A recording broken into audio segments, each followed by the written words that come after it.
सर्वांना शुभ दुपार. वाचन कट्टा प्रस्तुत ई वाचन कट्टा सत्र 8 मध्ये सर्वांचे स्वागत. आपण आज इकेगाई पुस्तक वाचत आहोत, तर सुरुवात करूयात. आठवणी आणि स्वप्न. प्राध्यापक मासेगावा असेही सुचवतात की आठवणी आणि भविष्याविषयीच्या प्रतिमा तुमच्याविषयीच्या आणि तुमच्या प्रिय व्यक्तींविषयीच्या या गोष्टीही एखाद्याच्या इकिगाई असू शकतात. तुमच्या भविष्यकालीन स्वत्वाची कल्पना करणं किंवा तुमची मुलं मोठी झाल्याचं चित्र नजरेसमोर आणणं यामुळे तुमच्या मनात आशा निर्माण होते आणि सध्याच्या क्षणात तुमच्या मनात इकिगाईची भावना निर्माण होते. त्यांनी मला असं सांगितलं की इतरांशी किंवा संस्मरणीय गोष्टींशी झालेल्या अन्योन्य क्रियेमुळे किंवा देवाणघेवाणीमुळे इकिगाईच्या भावनेला उत्तेजन मिळतं. मरण पावलेल्या कुटुंबियांच्या आठवणी किंवा तरुणपणी आपण पेललेल्या जबाबदाऱ्यांच्या किंवा तरुणपणी घडलेल्या घटनांच्या आठवणी विशेषतः वृद्ध व्यक्तींसाठी इकिगाईची भावना जाणवण्यास सहाय्यक ठरू शकतात. इकिगाई तुमच्या आयुष्यात काय घेऊन येते? तुमच्या आयुष्यात इकिगाई असेल तर त्यामुळे काय फरक पडणार आहे असा विचार तुमच्या मनात कदाचित येऊ शकेल. मी तुम्हाला या प्रकरणाच्या सुरुवातीलाच सांगितलं आहे त्याप्रमाणे इकिगाई म्हणजे तुमच्याविषयी आणि तुम्हाला आयुष्याकडून काय हवं आहे याविषयी जाणून घेणं असतं. तुम्ही क्षणोक्षणी तुमच्या भावनांच्या आणि प्रेरणांच्या अंतःस्फूर्तीच्या आधारावर निर्णय घेऊन आनंदानं जगू शकता. परंतु आपल्याला सगळ्यांनाच हे माहीत आहे की वेळ भुरकन निघून जातो आणि आपल्याला मिळालेल्या मर्यादित वेळेत उत्तम गोष्ट साध्य करण्यासाठी आपल्या आयुष्याला दिशा मिळालेली असेल तर त्याची आपल्याला संपूर्ण आयुष्यभर जास्त समाधानपूर्वक जाणण्याकरिता निश्चितपणे मदत होते. तुमची इकिगाई काय आहे यावर इकिगाई तुमच्या आयुष्यात काय आणते ते अवलंबून असतं. परंतु अनेकांच्या बाबतीत स्वतःची इकिगाई जाणून घेतल्यानं पुढील गोष्टी घडतात. आनंद मिळतो आणि समाधान वाटतं. मनाची स्थिर अवस्था गवसते.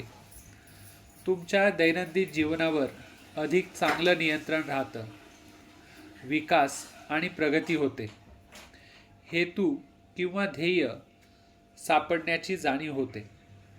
अधिक प्रेरणाशक्ती आणि अंतःस्फूर्ती मिळते. अधिक सक्रिय होता येतं. जगण्याची आणि पुढे वाटचाल करण्याची उमेद मिळते. तुम्हाला काय हवं आहे आणि तुमच्या आयुष्यातील मूल्य समजून घेण्याचा परिणाम म्हणून या सगळ्या गोष्टी तुम्हाला मिळतात. परंतु या सगळ्यांपेक्षाही महत्त्वाची गोष्ट म्हणजे तुम्हाला खरोखरच कशाचा आनंद होतो आणि तुम्हाला खरोखरच कसली उत्कट इच्छा आहे याची जाणीव झाल्यामुळे इकिगाई तुम्हाला कशावर भर दिला पाहिजे ते सांगते आणि तशी दिशा दिली जाते. इकिगाई अशा प्रकारे तुमच्या आयुष्याला सुरक्षिततेचा आधार देते. मनात इकिगाई असेल तर तुमच्या बाबतीत घडणाऱ्या गोष्टीच्या संदर्भात तुमच्यावर दुसऱ्यांदा विचार करण्याची वेळच येत नाही. त्यामुळे तुम्हाला कशाला प्राधान्य द्यायचे किंवा दिले पाहिजे ते समजू शकतं. आपल्याला सातत्यानं अगदी अंतहीनपणे अनेक निर्णय घ्यावे लागतात. अशा परिस्थितीचा आपल्यावर माराच होत असतो.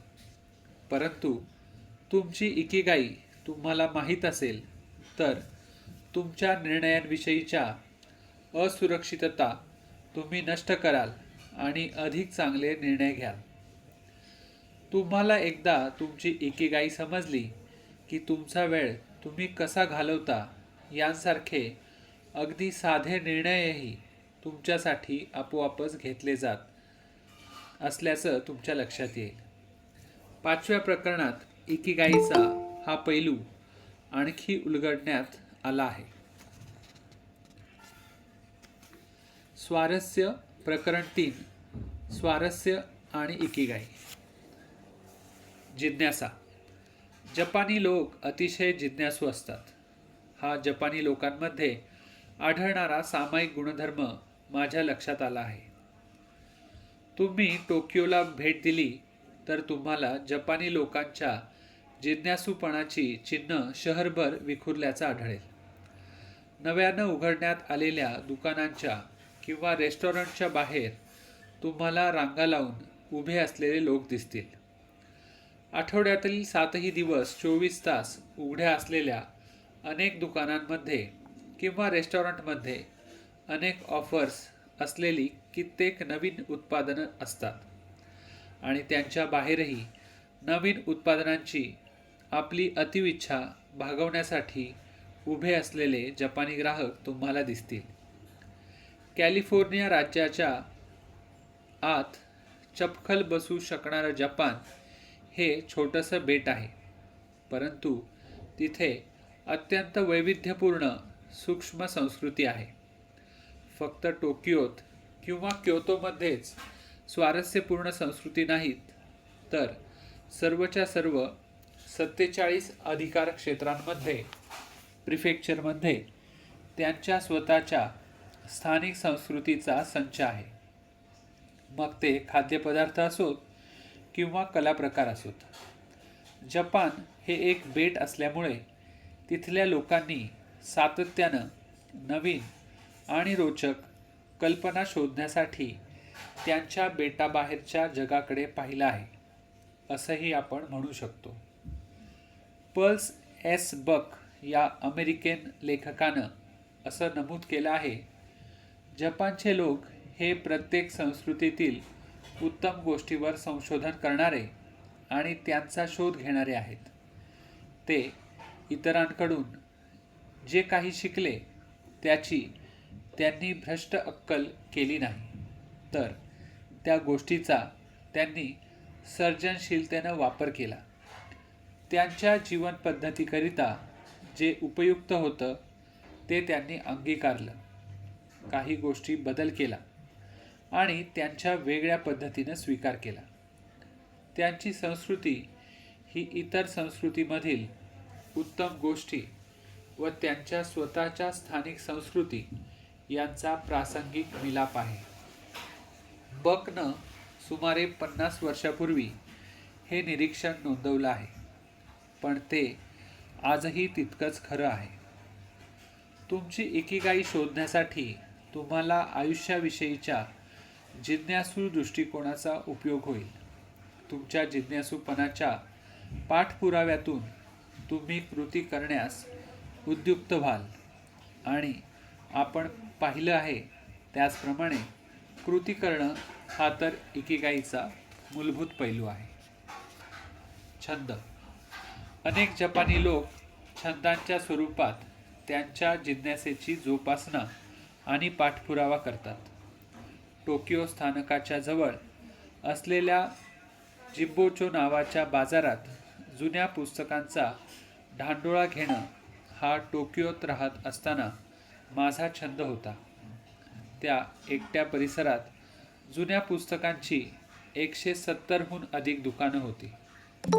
जुन्या पुस्तकांच्या ढिगाऱ्यामध्ये स्वतःला बुडवून टाकत मी तिथे अख्खा दिवस घालवत असे. माझ्या अनेक जपानी मित्रमैत्रिणींनाही अतिशय स्वारस्यपूर्ण छंद आहेत. काहीजण शोगी हा बुद्धिबळाचा जपानी प्रकार खेळतात. काहींना हाकामा हा पारंपरिक पोशाख घालण्याचा छंद आहे. काही मित्रमैत्रिणी आठवडा अखेरीला उपनगराच्या बाहेर जाऊन शेती करतात.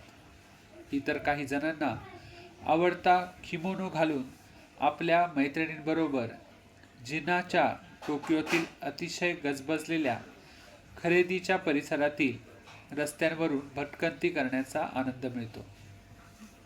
इकिगाई म्हणून खाद्यपदार्थ. तुमच्या दैनंदिन आयुष्यातील तपशिलांकडे तुम्ही लक्ष देता, त्यावेळी ते कितीही सर्वसामान्य असले तरी कुठलीही गोष्ट एखाद्या संस्मरणीय अनुभवात रूपांतरित होऊ शकते. खाण्याचंच उदाहरण घ्या. आपल्यापैकी बहुतेकांच्या दृष्टीने खाणं ही वर्षातील सर्व 365 दिवस दिवसातून 3 वेळा करण्याची गोष्ट असते. परंतु अन्न हे आपलं इंधन आणि म्हणून गरज असेल तरीही ते आपल्या आयुष्यात बराचसा आनंद घेऊन येतं. जपानी लोक खाण्याला अत्यंत गांभीर्यानं घेतात. ओइशी कॅन बी इकिगाय, रुचकर इकिगाई असू शकते. या पुस्तकाचं नाव सुद्धा प्रसिद्ध आहे. हे पुस्तक 92 वर्षाच्या एका प्रख्यात शेफनं लिहिलेलं आहे. त्याने त्यात चांगलं अन्न खरोखरचा आनंद मिळवून देतं हे स्पष्ट केलं आहे. Bending adversities, Japan and the art of survival या पुस्तकात डेव्हिड पिलिंग लिहितो, हळूहळू माझ्या असं लक्षात आलं की जपानी लोक तयार करत असलेला जवळजवळ प्रत्येक खाद्यपदार्थ हा अपरिचित असला तरी ताजा आणि रुचकर होता. खरं तर त्याआधी मी चाखलेल्या कुठल्याही खाद्यपदार्थाहून तो जास्त चांगला होता. जपानी लोकांची कधीही न संपणारी जिज्ञासा आणि ते दैनंदिन गोष्टीकडे देत असलेलं लक्ष यांमुळे खाण्याची कृतीही त्यांच्यासाठी आनंददायक झाली आहे आणि त्यांचे खाद्यपदार्थ जगभर प्रसिद्ध झाले आहेत. तुमची इकिगाई सांगणं. पहिल्या दृष्टिक्षेपात छंद म्हणजे तुमच्या आनंदासाठी तुम्ही करत असलेली गोष्ट असते असं दिसत असलं तरी यातलं सत्य असं आहे की हे छंद म्हणजे तुम्हाला बाह्य जगाशी जोडण्याचं, त्याला तुमचे अनुभव सांगण्याचं आणि बाह्य जगात योगदान देण्याचे तुमचे मार्ग असतात. तुम्ही खाद्यपदार्थ तयार करत असाल, शिवणकाम करत असाल, चित्र काढत असाल किंवा अध्यापन करत असाल, पण तुमची इकिगाई इतरांना सांगितल्यामुळे तुम्हाला इतरांशी जोडलं जाण्यास आणि समाधानी होण्यास मदत होते. The great British bake off GBBO हा माझा TV वरचा कायमचाच आवडता कार्यक्रम आहे. काही अगदी खास स्क्रिप्ट लिहून त्यावर हुकूम तयार करून करण्यात आलेल्या हॉलिवूड खाद्यपदार्थांच्या कार्यक्रमासारखा हा कार्यक्रम कृत्रिम वाटत नाही. GBBO खाद्यपदार्थ तयार करण्याची आवड असलेल्या सर्वसामान्य लोकांना प्रकाशात आणतो आणि त्यामुळेच तो वेगळा ठरतो. ज्यावेळी असे लोक खाद्यपदार्थ तयार करतात त्यावेळी ते नक्कीच ज्या लोकांसाठी ते तयार करतात त्यांचा विचार करत असतील. त्यांचे प्रिय लोक ज्यावेळी त्या खाद्यपदार्थाचा घास घेतात त्यावेळी त्यांच्या चेहऱ्यावर झळकत असलेल्या स्मिताचा विचारही त्यांच्या मनात डोकावत असेल. प्रत्येक वयातील इकिगाई. जपान हा दीर्घायुष्याची शक्यता असलेल्या रहिवाशांचा देश म्हणून ओळखला जातो.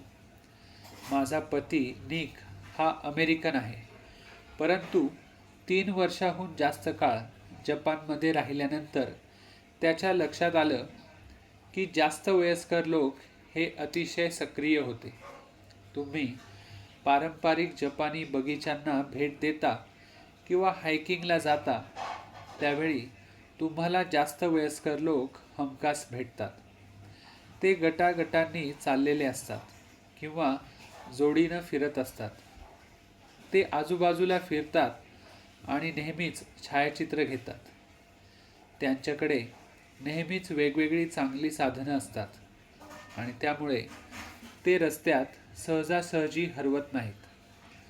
50 ते 79 या वयोगटातील 1000 जपानी स्त्री पुरुषांच्या सर्वेक्षणात सुमारे 60% लोकांनी इकिगाई म्हणून त्यांच्या छंदाचा उल्लेख केला आहे. त्यांना ज्या छंदाचा पाठपुरावा करायला आवडत होतं त्या विशिष्ट छंदांमध्ये जपानभर ट्रेनमधून प्रवास करणं किंवा फ्लमेंको हे नृत्य शिकणं यांच्यासारख्या गोष्टींचा समावेश होता. त्यांच्यासाठी त्यांचे छंद हे फक्त त्यांना सक्रिय ठेवायचं साधन नाहीत, तर त्यांच्यातून आनंद मिळवण्याचा आणि त्यांच्या प्रिय व्यक्तींशी आणि मित्रमैत्रींशी संवाद साधून तो आनंद सांगण्याचाही तो एक मार्ग आहे. तुमचं वय कितीही असो, छंदांच्या किंवा इतर कामांच्या अगर कार्यक्रमांच्या स्वरूपात इकिगाईचा शोध घेण्यासाठी तुम्ही पुढे वाटचाल करत राहाल आणि त्यामुळे तुम्ही सक्रिय राहाल. इकिगाई म्हणून स्वयंसेवा. लोकांना त्यांचं कुटुंब, पाळीव प्राणी, त्यांचं काम किंवा छंद यामध्ये त्यांची इकिगाई आढळते याचा मी आधीच उल्लेख केला आहे. परंतु गोष्टींमधूनही इकिगाई सापडू शकते. तुम्ही पार पाडत असलेली भूमिका किंवा जबाबदारी, आरोग्य, शिक्षण, विविध अनुभव, घटना आणि स्मृती यांच्यासह अनेक गोष्टींमध्ये संभाव्य इकिगाई असते, असं प्राध्यापक हासेगावा सुचवतात. उदाहरणार्थ, समाजसेवेच्या प्रकल्पांकरिता स्वेच्छेनं वेळ किंवा शक्ती खर्च करण्यातूनही इकिगाई मिळू शकतं. चिर्री अँड चिर्रा इंग्रजीत उपलब्ध या मुलांच्या लाडक्या पुस्तकाची लेखिका काया दोई गेल्या 10 वर्षापासून तिचा सगळा मोकळा वेळ प्राण्यांच्या बाबतीतील क्रौर्य नष्ट करण्यासाठी काम करण्याकरिता व्यतीत करत आहेत. जनजागृती करणं आणि लोकांपर्यंत पोहोचणं यासाठी तिने एक मोफत नियतकालिक सुरू करून याची सुरुवात केली आहे. तिने मला असं सांगितलं की मुलांसाठी लिहिलेली पुस्तकं ही प्राण्यांविषयीच्या माझ्या अगदी उतू जाणाऱ्या प्रेमाची अभिव्यक्ती आहे. मुलांच्या पुस्तकांची लेखिका म्हणून माझ्या करिअरला गती दिल्यामुळे प्राण्यांच्या हक्कांच्या समस्यांविषयी जागृती निर्माण करण्यात मला मदत होऊ शकते. अगदी एका प्राण्याचं आयुष्य वाचवण्यात जरी मला योगदान देता आलं तरी त्यामुळे मला यारीगाई माझ्या करण्याचं किंवा कामाचं मूल्य मिळेल. स्वयंसेवेमुळे माझ्या मनात या जगात मी जन्माला आल्याबद्दल आनंद निर्माण होतो. स्वयंसेवी कामाच्या माध्यमातून तिला या मुद्द्याविषयी तिच्या इतकीच तळमळ असलेले समविचारी लोक शोधत येतात. छंद आणि स्वयंसेवा यांच्यासारखी कामाबाहेरची स्वारस्य असतील तर तो जगाशी जोडलं जाण्याचा आणि समाजासाठी योगदान देण्याचा आपल्याला मिळालेला आणखी एक मार्ग असतो. त्यामुळे आपल्याला इकिगाईच्या जाणीवेचा अनुभव घेता येतो. प्रकरण 4. काम आणि इकिगाई. काम आणि आयुष्य यांच्यात समतोल. काम, आयुष्य यांच्यात समतोल असणं हे वाक्य कित्येक वेळा वापरलं गेलं आहे. त्याचा इतका अतिरेक झाला आहे की बऱ्याचदा ते वाचनात आल्यावर आपण त्याच्या नेमक्या अर्थाकडे साफ दुर्लक्ष करून पुढे जातो. समतोलातून 50-50 अशी वर्गीकरण सुचवलं जातं, परंतु आयुष्यात बहुतेक वेळा अशी गोष्ट करणं शक्य नसतं. अगदी महत्त्वाच्या वेळी किंवा तुमच्या कामाच्या स्वरूपानुसार तुम्हाला तुमचा 100% वेळ कामाला द्यायला लागतो. इतर वेळी मात्र तुम्ही कुटुंबाला प्राधान्य देता आणि काम हे दुय्यम स्थान असतं. काम आणि आयुष्य यांना पूर्णपणे स्वतंत्र करणं अत्यंत कठीण आहे, कारण आपलं कुटुंब, मित्रमैत्रिणी आणि छंद यांच्याप्रमाणेच कामही आपल्या आयुष्याचा एक भाग असतो. त्याला पूर्णपणे वेगळी गोष्ट म्हणून बाजूला काढणं शक्य नसतं. कामाकडे फक्त आर्थिक गरजा भागवणारं साधन म्हणून पाहण्याची काहीच गरज नाही.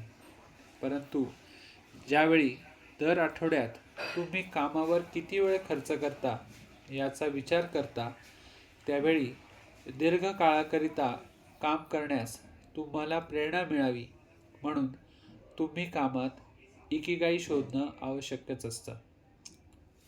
कामात इकिगाई शोधणं. इकिगाई म्हणजे बारीक सारीक तपशिलांकडे लक्ष पुरवणं. आयुष्याचे लहान क्षणांमध्ये तुकडे करणं असं असतं. कामाच्या बाबतीत हाच दृष्टिकोन ठेवता येईल. तुमच्या नोकरीकडे किंवा कामाकडे एक मोठी गोष्ट म्हणून पाहण्याऐवजी कामाचे विविध घटकांमध्ये तुकडे करण्याचा प्रयत्न करा आणि कोणत्या घटकांमधून तुम्हाला आनंद मिळतो किंवा प्रेरणा मिळते ते शोधून काढा. ज्यावेळी एखादी व्यक्ती नकारात्मक विचार करते आणि म्हणते, माझ्या आयुष्याचं शोषण होत आहे, त्यावेळी तिने खाईन पण तुपाशी नाही तर उपाशी असा दृष्टिकोन बाळगलेला असतो. त्यावेळी आयुष्यातील चांगली गोष्ट ती साफ विसरलेली असते आणि तिने फक्त नकारात्मक गोष्टीवरच लक्ष केंद्रित केलेलं असतं. कामाच्या बाबतीतही हेच लागू होतं. तुमचं काम अगदी आदर्श नसलं तरी तुम्ही काळजीपूर्वक पाहिलं तर कामातील निदान काही घटक तरी तुम्हाला निश्चितपणे आनंद देत असल्याचं आढळेल. खाईन पण तुपाशी नाही तर उपाशी हा दृष्टिकोन टाळा, कारण तो तुम्हाला सुधारणा करण्यापासून आणि अधिक चांगल्या गोष्टीकरिता कामात बदल करण्यापासून रोखतो. त्यामुळे ज्यावेळी तुम्ही हे काम किंवा नोकरी माझं शोषण करत आहे असा विचार करत असताना स्वतःला पकडाल, त्यावेळी त्या विचाराची पुनर्रचना करण्याचा प्रयत्न करा. तुम्ही कामाच्या ज्या घटकाविषयी त्या क्षणी विचार करत असता, कदाचित तुमच्या कामाचा तो घटक तुम्हाला खरोखरच आवडत नसेल हे मान्य करा. परंतु त्याचवेळी कामातील तुम्हाला आवडणाऱ्या, आनंद मिळवून देणाऱ्या घटकांचा विचार करा. कदाचित तो घटक म्हणजे तुमच्या सहकाऱ्यांसोबत काम करत असताना तुम्हाला सांघिक कार्य करत असल्याची जाणीव असू शकेल, किंवा तुम्ही कामाच्या अंतिम कार्यमर्यादेच्या डेडलाईनच्या आत काम केल्यामुळे मिळणारं समाधानही असू शकेल. कामाच्या ठिकाणच्या प्रेरणेवरच्या किंवा यारिकाईवरच्या सन 1915च्या अभ्यासात एकूण 8,156 जपानी कर्मचाऱ्यांचे सर्वेक्षण करण्यात आलं. त्यांच्यापैकी सुमारे 60% कर्मचाऱ्यांनी कामाच्या ठिकाणी आभार मानले जाणं ही त्यांची मुख्य प्रेरणा असल्याचं सांगितलं होतं आणि 45% जणांनी हातातील काम किंवा कामगिरी यशस्वीपणे पूर्ण करणं ही त्यांची प्रेरणा असल्याचं सांगितलं होतं. जपानमध्ये करण्यात आलेल्या आणखी एका सर्वेक्षणात वरिष्ठांकडून, ज्येष्ठ मार्गदर्शकांकडून प्रशंसा करण्यात आलेल्या यादीत विशित असलेल्या महिलाही होत्या. त्यांनीही ही प्रशंसा कामासाठी प्रेरणादायक असल्याचं सांगितलं होतं. जपानी संस्कृती आणि लोक हे आतिथ्यशीलतेसाठी ओळखले जातात आणि या सर्वेक्षणातून हे स्पष्ट झालं की अगदी कामाच्या ठिकाणीही इतरांकरता आपण उपयुक्त आहोत या भावनेतून त्यांना प्रेरणा मिळाली होती. कामाच्या आणि करिअरच्या संदर्भात यारिगाई करण्याचं मूल्य हा शब्द नेहमीच कामावरच्या लोकांच्या प्रेरणांचं वर्णन करण्यासाठी वापरला जातो. यारिगाईवरची सर्वेक्षण ही जपानमधील अतिशय प्रचलित सर्वेक्षणं आहेत. या सर्वेक्षणामुळे आपण काम करतो आणि इतरांच्या तुलनेत आपल्याला कोणते घटक काम करण्यास प्रेरित करत असतात यावर विचार करण्याची संधी मिळते. जर आभार मानले जाणं हा तुमच्यासाठी प्रेरक घटक असेल तर तुम्ही तो घटक कसा काय प्राप्त करू शकाल मी पहिल्यांदाच मुक्त पत्रकार म्हणून काम करत होते. त्यावेळी मी मोबदल्याविषयी काहीही न विचारता शक्य तितकं देण्याचा प्रयत्न केला. जर कोणी मला त्यांची इतरांना ओळख करून द्यायला सांगितलं तर त्यांची जी ओळख दोन्ही पक्षांना लाभदायक ठरेल असे मला वाटत असे, तेवढीच त्यांची ओळख मी करून देत होते. ते फक्त माझे आभारच मानत नसत, तर पेरावं ते उगवतं या न्यायानं मला गरज असलेल्या वेळी ते माझ्यासाठीही मदतीचा हात पुढे करत असत. कोणीही माझ्यासाठी कितीही लहान गोष्ट केली असेल आणि ती त्याच्या कामाचा भाग असली तरी मी त्याकरिता त्यांचे आभार मानत होते. जर कामाच्या ठिकाणी तुमची प्रशंसा केली जाणं तुम्हाला प्रेरणा मिळत असेल तर तुम्ही पहिल्यांदा इतरांचे त्यांच्या कामासाठी किंवा कृतीसाठी आभार मानायला सुरुवात करा. मी विशित असताना मला स्वतःचा विकास घडवण्याची अतिशय उत्सुकता होती आणि मी काम करत असलेल्या लोकांकडून मला मान्यता हवी होती. मुक्त पत्रकार होण्याच्या आधी मी वेगवेगळ्या 4 कंपन्यांमध्ये काम केलं होतं. प्रत्येक नवीन नोकरीतून मला नवीन कल्पना आणि कौशल्य शिकता आले. तसंच नवीन लोकांशी कसा संपर्क साधावा हेही मी शिकले. परंतु माझं पहिलं नोकरीचं ठिकाण हे माझं आवडतं कामाचं ठिकाण होतं. ती एक तंत्रज्ञानविषयक स्टार्टअप कंपनी होती आणि मला तिथे नोकरी मिळाली. त्यामुळे तिथे फक्त 10च लोक काम करत होते. तिथे मी जवळजवळ 5 वर्ष काम केले आणि मी कंपनी सोडेपर्यंत तिथे 50हून अधिक कर्मचारी होते. त्यांच्याबरोबर मी अतिशय प्रतिकूल परिस्थितीतही काम केलं आणि शून्यातून उत्पादनाची आणि कंपनीचीही निर्मिती करण्याचा अनुभव घेतला. आम्ही एकत्रितपणे कंपनीला वाढवताना पाहिलं आणि आम्हाला तोंड द्याव्या लागलेल्या आव्हानांमुळे एक टीम म्हणून आम्ही जास्त बळकट झालो. माझ्या टीममधील सहकाऱ्यांसोबत काम करण्यासाठी सकाळी उठण्याकरिता मला वेगवेगळ्या प्रेरणेची गरज पडत नव्हती. माझी प्रेरणा कशात आहे ते माहीत असल्यामुळे ते काम कितीही कठीण होत गेलं तरी मी सहजपणे वाटचाल करीत राहिले.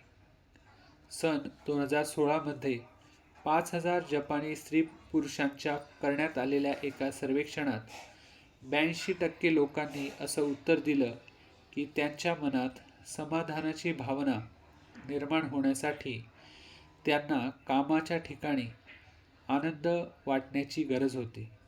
हे उत्तर पडवल्यासारखं वाटू शकतं, परंतु यातली दुर्दैवी वस्तुस्थिती अशी आहे की आपण कामात आनंद शोधला तरी आपल्याला आपली स्वप्नातील नोकरी क्वचितच मिळते. यातली आणखी एक वस्तुस्थिती अशी आहे की तुम्हाला हवी तशी परिपूर्ण नोकरी तुम्हाला न मिळाल्यास फक्त एकटी कंपनीच जबाबदार नसते. प्रत्येक नोकरीची किंवा काम हे त्याच्या स्वतःच्या अडचणींचा संचासह समोर येतं. त्यामुळे कधीही कुठलीही नोकरी किंवा काम परिपूर्ण नसतं. शिवाय तुमचं काम शक्य तितकं अर्थपूर्ण होण्याजोगं करणं ही तुमचीच जबाबदारी असते.